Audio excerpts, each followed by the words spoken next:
And now my RIP series brings me straight into the iPhone 7 Plus. Literally just got done talking about the iPhone 7, but the iPhone 7 Plus has me even more livid, even more so than the iPhone 7.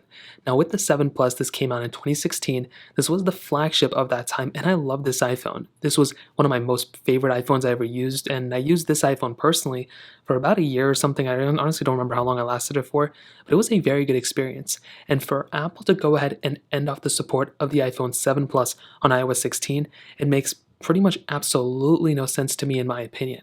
For the iPhone 7 Plus, this was the first iPhone to bring 3 gigabytes of RAM, and when I think about the internals of the iPhone 7 Plus, to be honest, yes, there are advantages of going up to the next generation of devices, but from my personal experience of utilizing these iPhones year after year after year, there's not a crazy amount of differences. Yes, the latest iPhones are much better, but it doesn't make too much sense to me why this iPhone didn't get iOS 16. And as I mentioned in my iPhone 7 video, they actually went ahead and dropped support of a multitude of different iPhones. I think this is the biggest drop of support they've ever done at one time. They dropped the 6S series and the 7 series.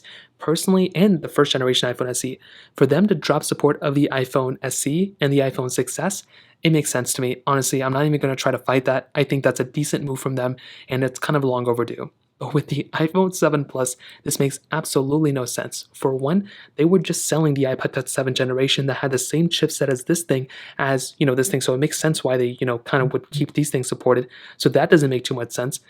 They just stopped selling that like 2 months ago. Number two, this has the same amount of RAM and kind of the same internals as the iPhone 8 Plus. So that doesn't make too much sense to me either why they drop supported this device. And number three, they're still supporting the iPad 5th generation for iPadOS 16. That has the A9 chip with 2 gigabytes of RAM. Why are they supporting that device when this thing with 3 gigabytes of RAM and a newer chipset doesn't even have that, exact same thing? I can kind of understand if they're dropping support of the iPhone 7, but for them to drop support of the iPhone 7 Plus, it makes even less sense than that. Now, for some reason, their Apple website is not loading because I was going to show you the device list, but you guys already know the 7 Plus is not supported. Personally, I think iOS 16 is a pretty decent update. It brings a lot of cool changes.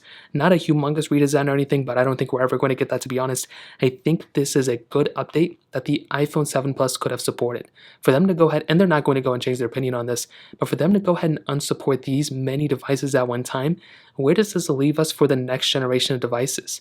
For now, we only have the 2017 and newer iPhones, and what if Apple drops support of the iPhone 10 next year? As more and more develop, and honestly, I thought there could have been a chance they would support the iPhone 6S. I don't know why I was even thinking that, but as more and more developers are starting to lengthen their, support of their devices, it seems like Apple is shrinking their length of devices. You look at the Pixels, you look at the Samsungs, they're kind of improving the software longevity, and right now Apple is doing something very strange. I don't know why they did this. I feel like these devices could have easily gotten, at least these two, the iPhone 7 and the 7 Plus could have easily gotten this specific version of software, and they didn't. So I'm curious to see what's going to happen in the future, but maybe iOS 15 will emerge and become better and better over time, but I'd love to hear your thoughts on this. Let me know in the comment section below. Hit the like button, that would mean so much, but definitely hit that subscribe button. More importantly than everything else, I love every single one of you guys. Hopefully I'll catch you guys in the next video. Peace out till then.